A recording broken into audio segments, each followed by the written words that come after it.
guys, we're going to have another story time with Uncle Doug, and we're going to talk about Joshua.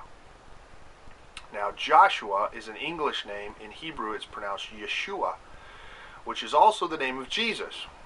See, Jesus is a Greek translation of his Hebrew name, which was Joshua. But we're going to talk about another Joshua who is in the Old Testament. Now, some of you have heard about Moses. He was pretty cool. He parted the Red Sea and did all kinds of signs and wonders and cared for the people. And he was supposed to take them into the Promised Land, into the land of Canaan, that God was giving them this land. But they chickened out at the border and they didn't want to go. So they had to go into the desert and wander around for 40 years. And they weren't really wandering around like they were lost. They were following a pillar of fire everywhere that they went in the desert for 40 years. Because God was kind of angry with them, that he had them right at the front door, the doorstep of a beautiful land, and they chickened out. So that's just to remind you that when God says to do something, don't chicken out. You just plow right straight ahead and go do it. Well, in that story, Moses sent 12 spies into the Promised Land to look it over, and they come out, and there's two of the spies, Caleb and Joshua, that say, it's great, God's going to give it to us, it's beautiful, let's go. And the other 10 say, oh, there's giants, we're like grasshoppers before these guys, and we can't go. And God says, okay, the only people that are going to get to go 40 years from now are Caleb and Joshua. So after Moses dies, God takes him home, and God tells Joshua, now, you're going to be the guy to lead them in, and I'm going to take care of you like I took care of Moses. Okay? So, we're in the book of Joshua, which is the 6th book in the Bible. Genesis, Exodus, Numbers, Leviticus, Deuteronomy. That's the Pentateuch. There's 5. And then the very next book is Joshua. I'm reading from one of our boys here. Loaned me his New American Standard Bible. This is it. Covered in duct tape. All beat up, but a well-worn Bible is a beautiful thing. I like them better when they're falling apart because people have used them so much, not when they're dusty because they've been sitting on the coffee table. So we're going to read from the book of Joshua, and we're going to hear about the story of Jericho and how God gave this whole city into their hands very miraculously and did some other cool stuff along the way. Okay? This is Joshua chapter 1. Now it came about after the death of Moses, the servant of the Lord, that the Lord spoke to Joshua, the son of Nun, Moses' servant, saying, Moses, my servant, is dead. Now therefore arise, cross the Jordan River, you and all your people, to the land which I am giving to them, to the sons of Israel. Every place on which the bottom of your foot treads, I have given it to you, just as I spoke to Moses. From the wilderness and this Lebanon, even as far as the great river, the river Euphrates, all the land of the Hittites, and as far as the great sea, toward the setting of the sun, will be your territory. So God lays out right there the boundaries of the land that he's giving the Jews. A lot of the Arabs say it was their land, but right here we see God giving it to the Jews, including parts of Lebanon. No man will be able to stand before you all the days of your life. Just as I have been with Moses, I will be with you. I will not fail you or forsake you. So he promises Joshua that he won't leave him or forsake him, and that as long as Joshua's breathing, God's going to humble his enemies before him. Be strong and courageous, for you shall give this people possession of the land which I swore to your fathers to give them. See, this is like 300 years coming. So this is a good promise. You get to be the guy that's going to fulfill all of these promises that everybody's been watching for this whole time and praying for. Only be strong and of good courage. Be careful to do according to all the law which Moses my servant commanded you. Do not turn from it to the right or the left, so that you may have success wherever you go. That's kind of conditional. He says, go forward, don't turn to the left or the right, you'll have success. Which implies that if you turn left or right, something bad's going to happen. This book of the law shall not depart from your mouth, but you shall meditate on it day and night, so that you may be careful to do according to all that is written in it. For then you will make your way prosperous, and then you will be successful. So that's the rule. Know the Bible, know the Word, let it be in your mouth all the time, you'll be successful, and obey it. Have I not commanded you? Be strong and courageous. Do not tremble or be dismayed, for the Lord your God is with you wherever you go. What a beautiful promise. Then Joshua commanded the officers of the people, saying, Pass through the midst of the camp, and command the people, saying, Prepare provisions for yourselves, for within 3 days you are to cross this Jordan River, to go in to possess the land which the Lord your God is giving you to possess. Woohoo! And to the Reubenites, and to the Gadites, and to the half-tribe of Manasseh, Joshua said, see, because some of them had settled on the other side of the Jordan, and they said, this is our land, we want this land. But they'd agreed, when you go cross the Jordan and go into that land, we'll go help. We'll take our armies with you.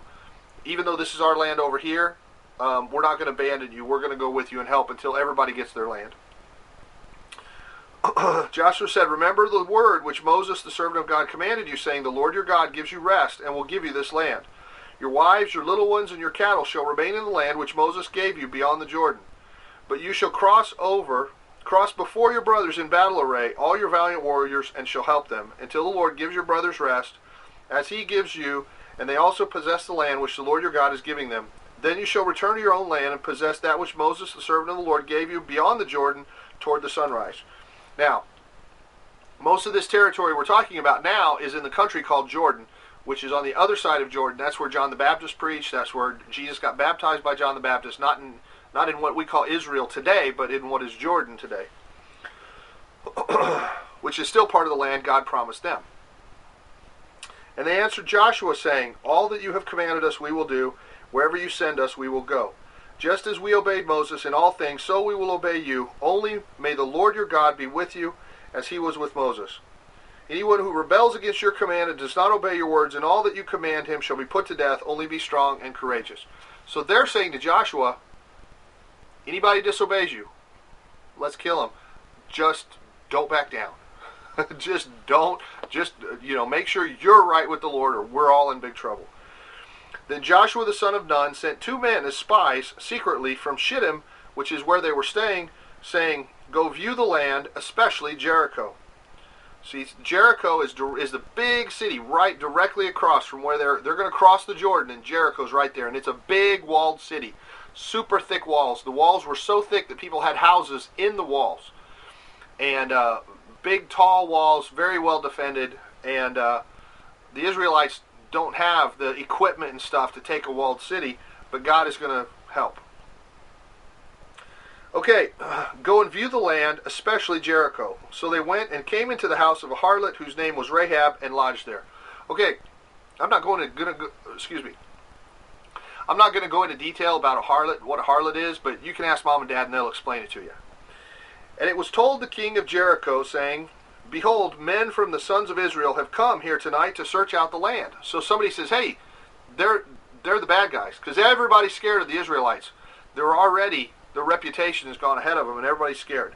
The king of Jericho sent word to Rahab, saying, bring out the men who have come to you, who have entered your house, for they have come to search out all the land. But the woman had taken the 2 men and hidden them. And she said, yes, the men came to me, but I did not know where they were from. And it came about, when it was time to shut the gate at dark, that the men went out. I do not know where the men went. Pursue them quickly, for you shall overtake them. So Rahab, who's not in a very good profession and doesn't, whatever. Anyway, she lies to the king and says, oh no, they're not here. If you hurry, you could catch them. And off they go. Verse 6 says, but she had brought them up to the roof and hidden them in the stalks of flax, which she laid in order on the roof. So all this stuff to dry up there, she kind of hid them under all of that stuff. So the men pursued them on the road to the Jordan, to the fords, and as soon as those who were pursuing them had gone out, they shut the gate behind them. Now before they lay down, she came up to them on the roof. And she said to the men, I know that the Lord has given you the land, and that the terror of you has fallen on us, and that all the inhabitants of the land have melted away before you. She's like, I know, this is God. Everybody's in fear of you, and it has to be God. For we have heard how the Lord dried up the water of the Red Sea before you when you came out of Egypt, and what you did to the 2 kings of the Amorites who were beyond the Jordan, to Sihon and Og, whom you utterly destroyed. And when we heard it, our hearts melted, and no courage remained in any man any longer because of you. For the Lord your God, He is God in heaven above and on earth beneath. Now therefore, please swear to me by the Lord, since I have dealt kindly with you, that you will also deal kindly with my father's household, and give me a pledge of truth. And spare my father and my mother and my brothers and my sisters with all who belong to them, and deliver their lives from death. So she acknowledges God. She just sort of got saved in whatever way you can get saved in the Old Testament. And just acknowledged God and said, please, I took care of you. I saved your lives. Don't kill me and my people. So the men said to her, our life for yours, if you do not tell this business of ours. And it shall come about, when the Lord gives us the land, that we will deal kindly and faithfully with you. Then she let them down by a rope through the window, for her house was on the city wall, so that she was living on the wall. So the wall is so thick that people have houses in the wall itself. And then on the top, there's you can ride chariots on the top of this wall. It's so wide. Anyway, so she lowers them out a rope out her window. She said to them, go to the hill country, lest the pursuers happen upon you, and hide yourselves there for 3 days until the pursuers return. Then afterwards you may go on your way. The men said to her, we shall be free from this oath to you, which you have made us swear, unless when we come into the land you tie this cord of scarlet thread in the window through which you let us down, and gather to yourself into the house your father and your mother and your brothers and all your father's household. And it shall come about that anyone who goes out of the doors of your house into the street, his blood shall be on his own head, and we shall be free. But anyone who is with you in the house, his blood shall be on our head, for if a hand is laid on him. But if you tell this business of ours, then we shall be free from the oath which you have made us swear. Okay, so basically they say, we want you to tie this red cord on the window so we know which house is yours. And when we come in and take the city, we'll leave you alone. Whoever's in your house is safe. But if they go outside, they're going to get killed. It's not our problem. And if you tell anybody about this, then the deal's off. Okay? And she said, according to your words, so be it. Which is Bible for, okay. So she sent them away, and they departed. And she tied the scarlet cord in the window. And they departed and came to the hill country, and remained there for 3 days until the pursuers returned. Now the pursuers had sought them all along the road, but had not found them. So instead of going back the road the way they came in, they went and hid up in the hills and waited for the search party to come back. So then they could get back on the road and go back to where they came from. Then the two men returned and came down from the hill country and crossed over and came to Joshua the son of Nun, and they related to him all that had happened to them. And they said to Joshua, surely the Lord has given all the land into our hands, and all the inhabitants of the land, moreover, have melted away before us. It's kind of similar to what's going to happen with Gideon in the book of Judges, where he goes into the enemy camp, and the enemy has a dream about a big barley loaf of bread rolling into the camp and knocking down all the tents. And the guys say, oh, that's Gideon. We're the sword of Gideon is against us. We're toast. That's kind of a bread pun there. And anyway, so it's kind of the same thing. God put the fear of them in their enemies. Now, in chapter 3. Then Joshua rose early in the morning, and he and all the sons of Israel set out before Shittim and came to the Jordan, and they lodged there before they crossed. Okay, so they're right in front of the river. And it came about at the end of 3 days that the officers went through the midst of the camp, and they commanded the people, saying, when you see the ark of the covenant of the Lord your God with the Levitical priests carrying it, then you shall set out from your place and go after it. Okay, the ark of the covenant is really special, gold-covered box on poles, because you can't touch it because it'll kill you. And the priests have to carry it a certain way, and only the priests can carry it. And they're telling the people, when you see the ark go by, everybody get in line behind them. However, there shall be between you and it a distance of about 2,000 cubits by measure. Do not come near it, that you may know the way by which you shall go, for you have not passed this way before. Okay, so they're like, we've never been here before, so we're gonna have you follow the ark, but don't get too close to it. 2,000 cubits, give or take, is about a half a mile. Okay, it's about anywhere between 18 and 22 inches in a cubit, so that's 3,500 feet, which is about half a mile, or 1.5 kilometers. Then Joshua said to the people, "Consecrate yourselves, for tomorrow the Lord will do wonders among you." And Joshua spoke to the priests, saying, "Take up the Ark of the Covenant and cross over ahead of the people." So they took up the Ark of the Covenant and went ahead of the people. Okay, consecrate yourselves means get right with the Lord. Make sure you're cleaned out, make sure you're repented up, and also ceremonially wash, clean clothes, everything, so that you're right before the Lord, physically, spiritually, and whatever. Joshua spoke to the priests, so they took the Ark of the Covenant and went ahead of the people. Now the Lord said to Joshua, "This day I will begin to exalt you in the sight of all Israel, that they may know that just as I have been with Moses, I will be with you." Okay, Moses had some big victories over those other kings on the other side of the Jordan. And Joshua was the new leader. And even though he's 80 years old at the time, he was 40 when he was a spy, now he's 80 years old and well known, and he's Moses' assistant and everything. Still, everybody's wondering, is God really with this guy like he was with Moses? And God is saying, yeah, I'm going to show him. "You shall moreover command the priests who are carrying the Ark of the Covenant, saying, when you come to the edge of the waters of the Jordan, you shall stand still in the Jordan River." Then Joshua said to the sons of Israel, "Come here and hear the words of the Lord your God." And Joshua said, "By this you shall know that the living God is among you, that he will assuredly dispossess from before you the Canaanite, the Hittite, the Hivite, the Perizzite, the Girgashite, the Amorite, and the Jebusite." Okay, so they just run down a list of all the tribes that are going to get kicked out of their land by God. "Behold, the Ark of the Covenant of the Lord of all the earth is crossing over ahead of you into the Jordan. Now then, take for yourselves 12 men from the tribes of Israel, 1 man for each tribe. And it shall come about, when the soles of the feet of the priests who carry the Ark of the Lord of all the earth, shall rest in the waters of the Jordan, the waters of the Jordan shall be cut off, and the waters which are flowing down from above shall stand in one heap." Okay, so this is kind of a big deal. He's saying, okay, when we start walking out into the Jordan, the water's going to get out of the way. The water's going to stop. All the water coming downstream is going to stand up in a big pile and back up, and we'll go walk over on dry land, just like what happened with Moses. But he's saying it before it happens. Moses, I'm not sure Moses knew what was going to happen, except he took his staff and then, wow, look at that. But this is 40 years later. This is a whole other generation. They need to see the same kind of miracles to have the faith to go take this land.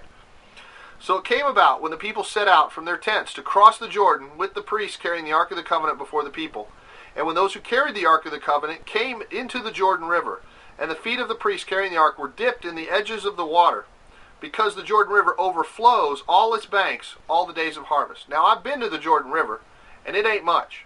At least the part where I was.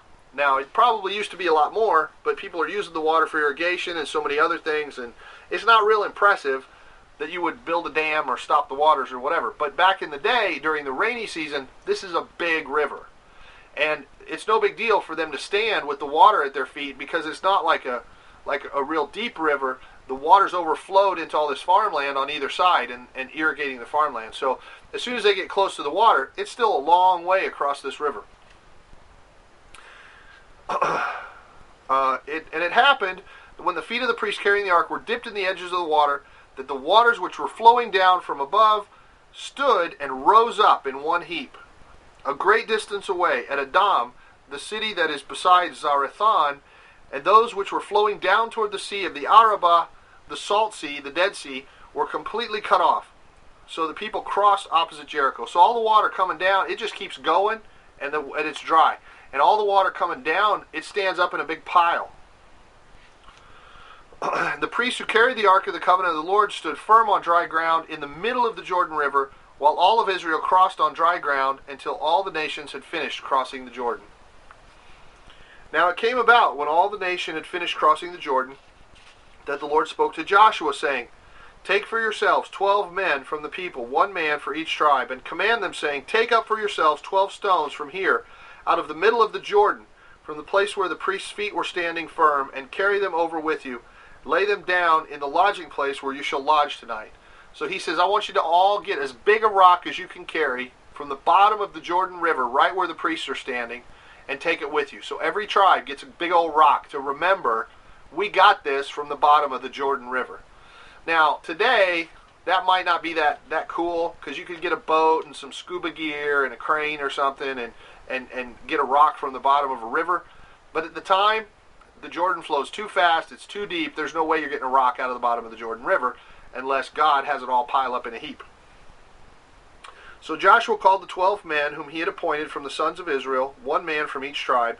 And Joshua said to them, cross again to the ark of the Lord your God into the middle of the Jordan. So they've already come out of the river, and he tells 12 guys, go back to where the priests are and get rocks. And each of you take up a stone on his shoulder according to the number of the tribes of the sons of Israel. Let this be a sign among you, so that when your children ask later, saying, what do these stones mean to you? Then you shall say to them, because the waters of the Jordan were cut off before the ark of the covenant of the Lord, when it crossed the Jordan River, the waters of the Jordan were cut off. So these stones shall become a memorial to the sons of Israel forever. And thus the sons of Israel did as Joshua commanded, and took up 12 stones from the middle of the Jordan, just as the Lord spoke to Joshua, according to the number of the tribes of the sons of Israel.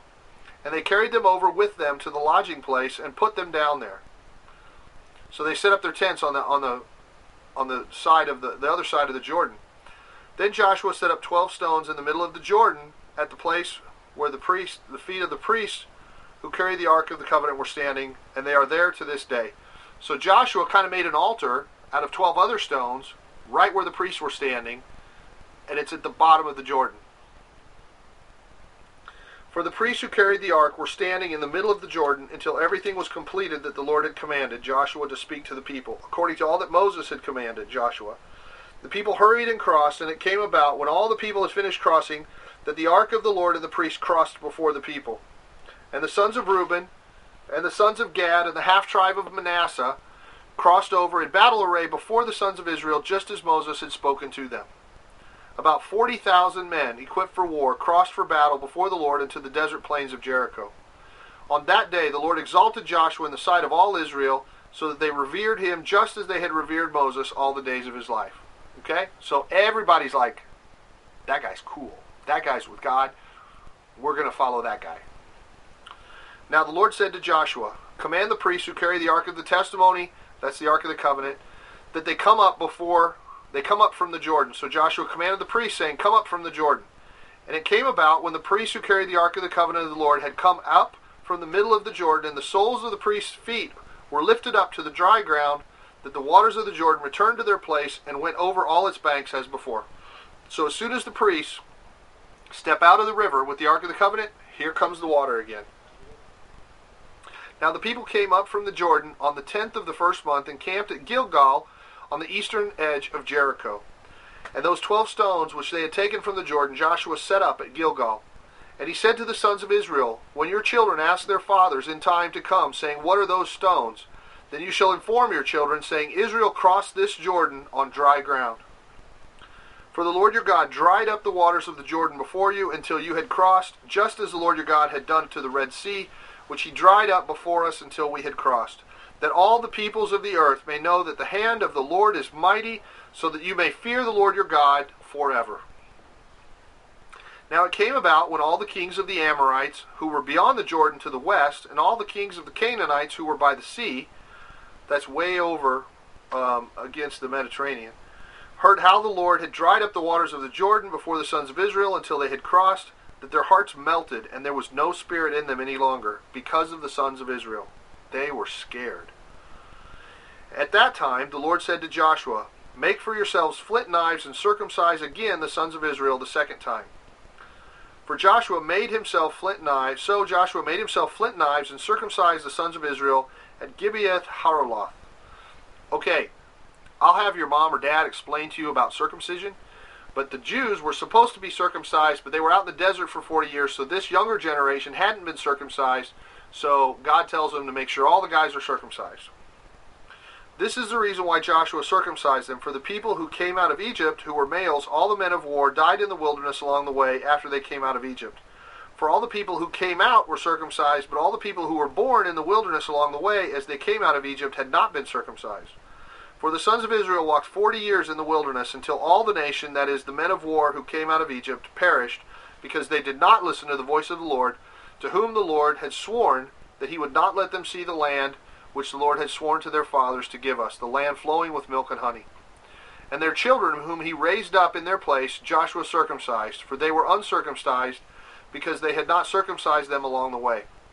Now it came about, when they had finished circumcising all the nations, that they remained in their places in the camp until they were healed. Which you could ask your mom or dad why they would need to do that. Then the Lord said to Joshua, "Today I have rolled away the reproach of Egypt from you." Okay, that means all of the bad reputation and all the hurt and all the stuff you've been through. I'm giving you something new, and it's going to be great, and it's going to make up for everything that you lost in Egypt. So the name of that place is called Gilgal to this day, because it's about rolling off the reproach. While the sons of Israel camped at Gilgal, they observed the Passover on the evening of the 14th day of the month on the desert plains of Jericho. So just like before they left Egypt, they had the Passover, they put the blood on the doorposts and had the lamb and everything. It's time again to do the Passover, and it's kind of backwards now, because before they did the Passover, and then the water parted, and they crossed over, and now the water parted. Now they're doing the first Passover in the Promised Land, getting ready to take the cities. So it's kind of like a do-over. It's like everything's going backwards, you know. Instead of being in captivity to Egypt, they're taking the city over and taking all their stuff. And on the day after the Passover, on that very day, they ate some of the produce of the land, unleavened cakes and parched grain.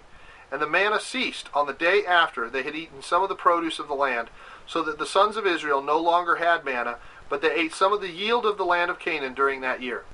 Okay, for 40 years while they were out in the desert, manna fell from heaven, this white stuff, this seed, and they would make bread with it, and it would only last one day. And the word manna in Hebrew means, what is this? Nobody knew, but it was nutritious, and it kept them going. And for 40 years, it just fell out of the sky right wherever they were.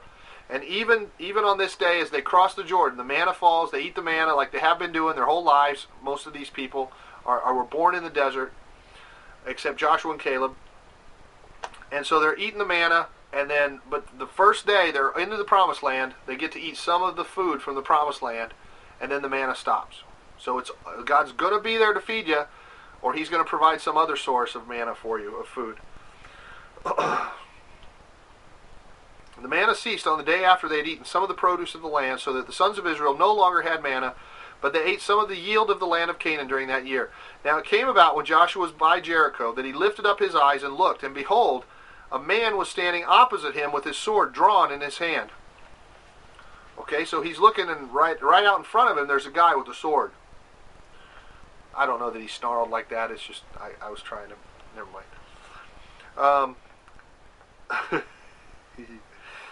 Joshua went to him and said, "Are you for us or for our adversaries?" And he said, "No, rather I indeed come now as captain of the host of the Lord." Woo! And I'm the commander of the armies of God. God. And Joshua fell on his face to the earth and bowed down and said to him, "What has my Lord to say to his servant?" And the captain of the Lord's host said to Joshua, "Remove your sandals from your feet, for the place where you are standing is holy." And Joshua did so. Okay, this is kind of like when Moses had to take his sandals off because of the burning bush in the holy ground. Okay, who's the commander of the Lord of hosts? Well, that could be Michael the archangel, could be Jesus. Anyway, now Jericho is tightly shut because of the sons of Israel. This walled city is locked down so that nobody comes and goes. No one went out and no one came in. And the Lord said to Joshua, "See, I have given Jericho into your hand, with its king and the valiant warriors. You shall march around the city, all the men of war, circling the city once. You shall do so for 6 days. Also 7 priests shall carry 7 trumpets of ram's horns," that's a shofar, "before the ark. Then on the 7th day you shall march around the city 7 times, and the priests shall blow the trumpets. And it shall be that when they make a long blast with the ram's horns, and when you hear the sound of the trumpet, all the people shall shout with a great shout, and the wall of the city will fall down flat. And the people will go up every man straight ahead." Okay, this is God's battle plan. His ways are not our ways. There ain't a man nowhere going to think of this plan. Okay? For 6 days, you and all your men, 40,000 men, you walk around the city one time. and the following the ark, and the priests are blowing the trumpets. On the seventh day, you walk around 7 times, and then one long blast of the trumpet, and everybody yells at the city. The walls are going to fall down. Okay, and Joshua totally is on board. Totally gets it. So Joshua the son of Nun called the priests and said to them, "Take up the ark of the covenant and let 7 priests carry 7 trumpets of ram's horns before the ark of the Lord." Then he said to the people, "Go forward and march around the city, and let the armed men go on before the ark of the Lord." And so it was that when Joshua had spoken to the people, the 7 priests carrying the 7 trumpets of ram's horns before the Lord went forward and blew the trumpets. The ark of the covenant of the Lord followed them. And the armed men went before the priests who blew the trumpets, and the rear guard came after the ark, while they continued to blow the trumpets. Now, they're circling the city far enough away that arrows can't shoot them from the wall. They're just making a circle around this city. Okay? And there's some armed men up front, and then the ark, and then more armed men. But Joshua commanded the people, saying, "You shall not shout, nor let your voice be heard, nor let a word proceed out of your mouth, until the day I tell you, shout. Then you will shout." So they're supposed to march silently around until the 7th day, when the command comes to shout. So he had the ark of the Lord taken around the city, circling it once. Then they came into camp and spent the night in the camp. Now Joshua rose early in the morning, and the priests took up the ark of the Lord, and the 7 priests carrying the 7 trumpets of ram's horns before the ark of the Lord went on continually and blew the trumpets, and the armed men went before them, and the rear guard came after the ark of the Lord, while they continued to blow the trumpets. Thus the 2nd day they marched around the city once and returned to the camp. They did this for 6 days. That saves me having to read over and over and over anyway. That's nice. So for 6 days, one time around, and then they go to the camp and hang out. Then it came about on the 7th day that they rose early at the dawning of the day and marched around the city in the same manner 7 times. Only on that day they marched around the city 7 times. It came about on the 7th time, when the priests blew the trumpets, Joshua said to the people, "Shout, for the Lord has given you the city. And the city shall be under the ban, and all that is in it belongs to the Lord. Only Rahab the harlot and all who are with her in the house shall live, because she hid the messengers whom we sent. But as for you, only keep yourselves from the things under the ban, lest you covet them and take some of the things under the ban, so you would make the camp of Israel a curse and bring trouble on it. But all the silver and gold and articles of bronze and iron are holy to the Lord. They shall go into the treasury of the Lord." Okay, so God said, you can take all the animals, take all the booty you want, but this stuff goes into the treasury, and it's sacred to the Lord. Nobody takes any of that stuff, or else a curse will land on the people. So the people shouted, and the priests blew the trumpets, and it came about, when the people heard the sound of the trumpet, and the people shouted with a great shout, the wall fell down flat, so that the people went up into the city, every man running straight ahead, and they took the city. And they utterly destroyed everything in the city, both man and woman, young and old, and ox and sheep and donkey, with the edge of the sword. Now I'm not sure exactly how the wall falls flat, except Rahab's house, which is in the wall, but, God can do whatever he wants. So, anyway, they were protected. They utterly destroyed everything, man and woman, young and old, ox, sheep, and donkey, with the edge of the sword. Because God has said, wipe them out utterly. And the reason for this is because the fear tactic, the value of the terror of this on the rest of the land is going to save a lot of lives. And God really hates Jericho, and after 300 years of throwing their babies in the fire and stuff, they've got it coming. And Joshua said to the 2 men who had spied out the land, "Go into the harlot's house and bring the woman and all she has out of there, as you have sworn to her." So the young men who were spies went in and brought out Rahab and her father and her mother and her brothers and all she had.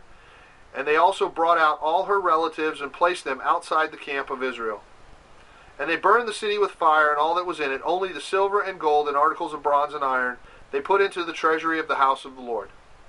However, Rahab the harlot and her father's household and all she had, Joshua spared, and she has lived in the midst of Israel to this day, for she hid the messengers whom Joshua sent to spy out Jericho. Then Joshua made them take an oath at that time, saying, Cursed before the Lord is the man who rises up and builds this city Jericho. With the loss of his firstborn he shall lay its foundation, and with the loss of his youngest son he shall set up its gates.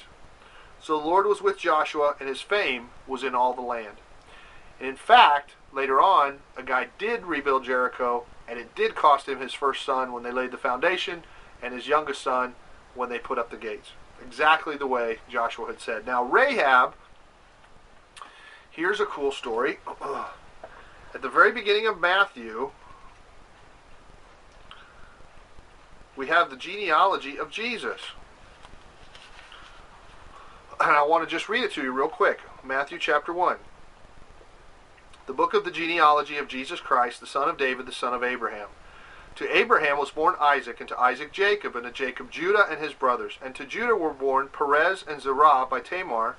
And to Perez was born Hezron, and to Hezron Ram. And to Ram was born Abinadab, and to Abinadab Nahshon, and to Nahshon Salmon.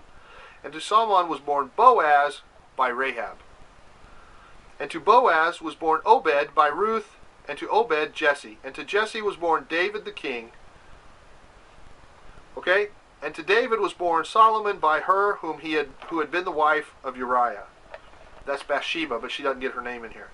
And to Solomon was born Rehoboam, and to Rehoboam Abijah, and to Abijah Asa, and to Asa was born Jehoshaphat, and to Jehoshaphat Joram, and to Joram Uzziah, and to Uzziah was born Jotham, and to Jotham Ahaz, and to Ahaz Hezekiah.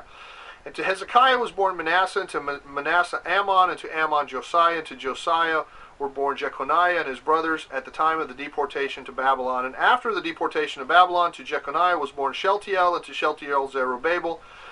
And to Zerubbabel was born Abiud, and to Abiud Eliakim, and to Eliakim Azor.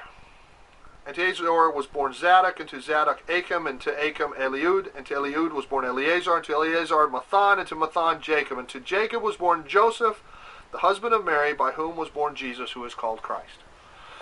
Okay, all of that to say,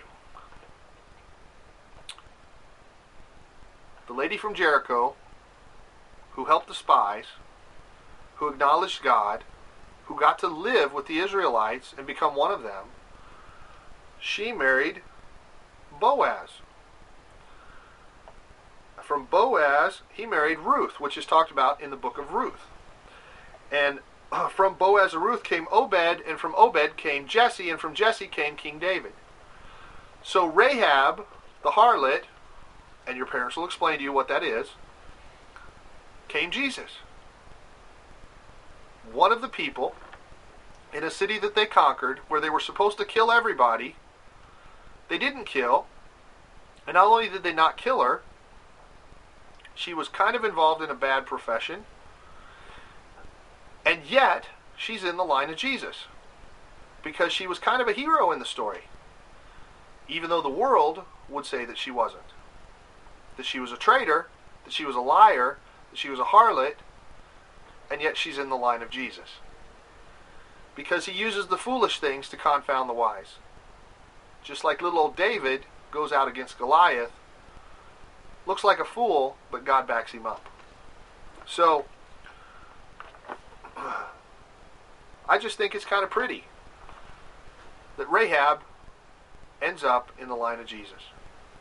Because she did something Jesus-y. At the risk of her own life, she protected the righteous servants of God, and she knew that they were with God.